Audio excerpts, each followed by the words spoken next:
Hello, and welcome to your Sister Elections, where today I'm going to be making a short video looking at a couple of different projections for the US House in 2020 and uh, the possible competitive seats across the nation and whether it will stay as a Democratic held uh, chamber of Congress or whether it will flip to Republican.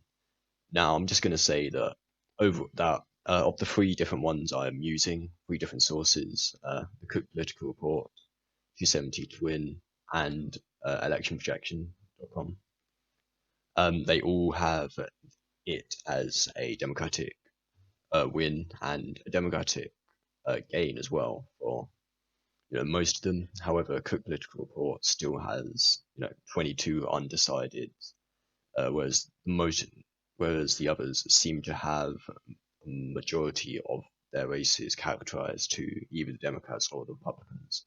So I'm just going to go over a quick analysis over all of these. I find this to be the most trustworthy, most unbiased, probably the best representation of what will actually happen in November. Of course, there's quite a lot of primaries that have not been held, so a lot of these candidates have definitely not been confirmed for the Democratic and Republican sides. However, they currently have it as 218 to win the majority, currently 219 considered safe, likely, or lean Democrat, with 22 undecided and don't know the math exactly, well, 29. So 193 safe, likely, or lean for the Republicans.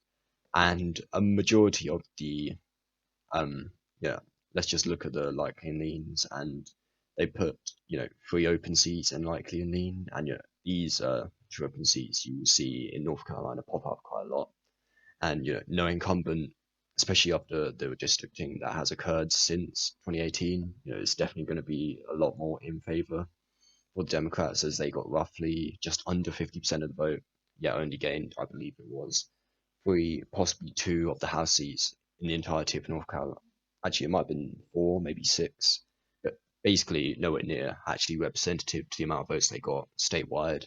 And after the redistricting has occurred, these two open seats with no incumbent are almost certainly going to be going to the Democrats.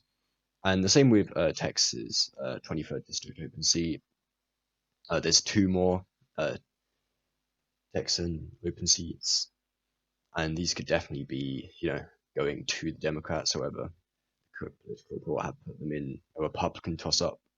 So I believe what they're saying toss-up is that these aren't definitely going to go to Democrats, but because they have the incumbent, they have the somewhat advantage, and there's only one. Actually, I believe there's a second open Iowa seat. Oh no, there's not. Okay, no, there's just one open Iowa seat and three Republican seats. However, the main one that happened recently was the um, special election for California's 25th district, where Katie Hill, uh, when she departed at the end of last year, was won by Mike Garcia, the Republican challenger. And it's going back. It was characterized as a lean Democratic uh, seat. However, it was won by the Republicans in this scenario. Yeah, overall, the Democrats, had a huge flip from 2018, and they definitely see Cook Political Report definitely see this going to the um, Democrats, possibly losing a seat or two if Republicans, do have a good year, but they're effectively saying that there's almost no chance for Republicans to win back the House in 2020. And just comparing this to, I believe this was the start of the year in January. They've given them one more seat for the Democrats, and that's roughly actually one less seat for the Democrats. Roughly, you're looking at the same areas, almost the entirety of Iowa. You're going to be looking at Justin Amish's district. Actually, I believe that's Justin Amish's district, but this was before he had become an independent and left the Republican caucus. And you're looking at the same ones. New Mexico's, I believe, second district, Torres Small. Yeah. Now we're just going to move on over to 270 to win.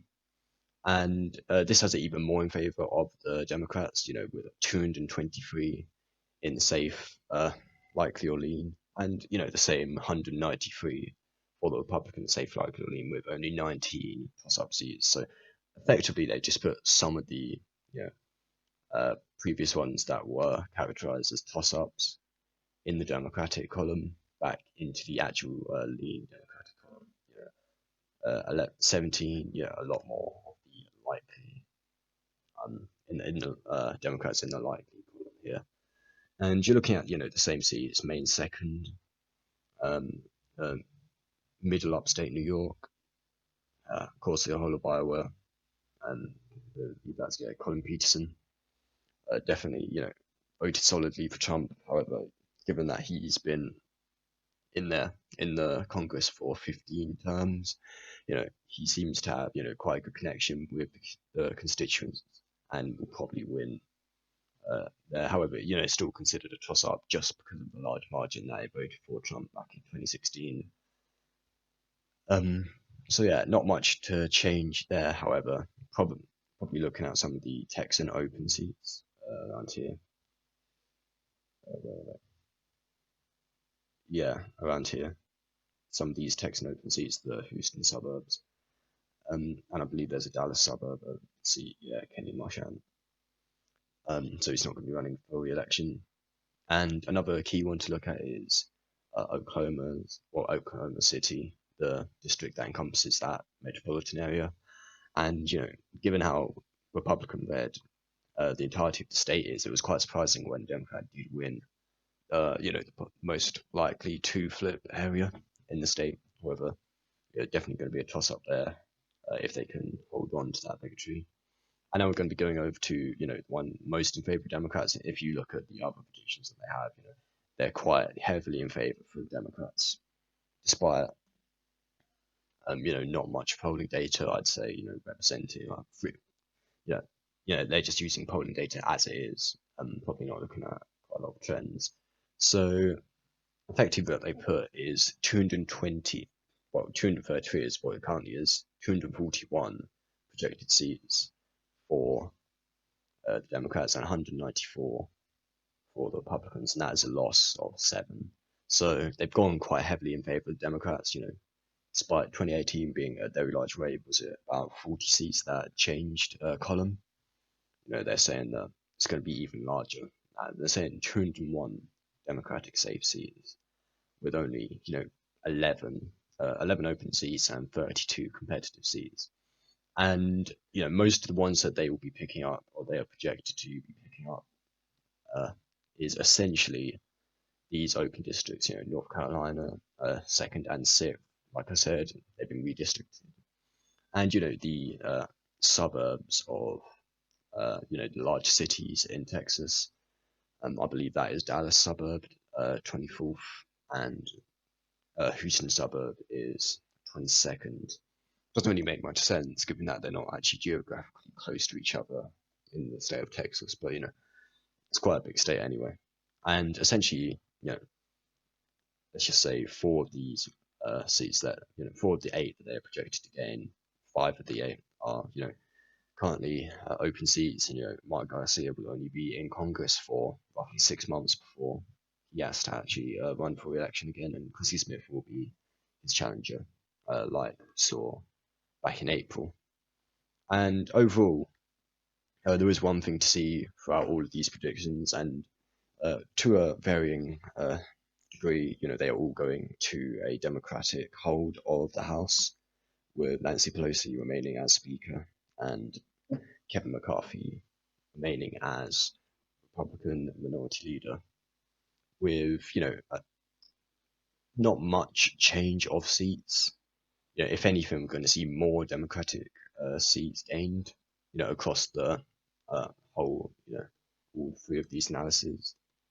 And I doubt that they will be having a 240 majority, but I could definitely see them, inch up, especially in those open seats. I could definitely see them inch up, possibly getting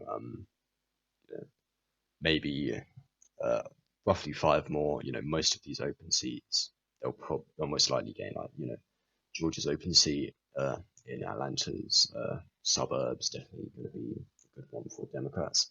And like I've said, the open seats in Texas and North Carolina are definitely going to be good pickups for them. And there's not really, of course, you have some of these ones like New Mexico, Second District, Andy Kim in California. These ones are going to be close, but in the end, they're probably not going to be flipping to the Republicans. They haven't gained enough steam. There's not been much focus on the House really. I think the RNC has definitely accepted that they're not going to be winning the House. Looking at the current trends, the Republicans held onto the House for quite a while. I think it was about 6 or 8 years that they held on to it before 2018 when they lost it. So they're definitely going to be able to, not focus that much. They're definitely focusing more on the Senate because that is, if the Democrats, manage to gain, is it 4 or 5 seats that they need, depending if Joe Biden wins the presidency or not? That could definitely prove a problem for Republicans at that point. So, thank you for watching. Hope you enjoyed. Remember to like, comment, and subscribe, and I will see you all again soon.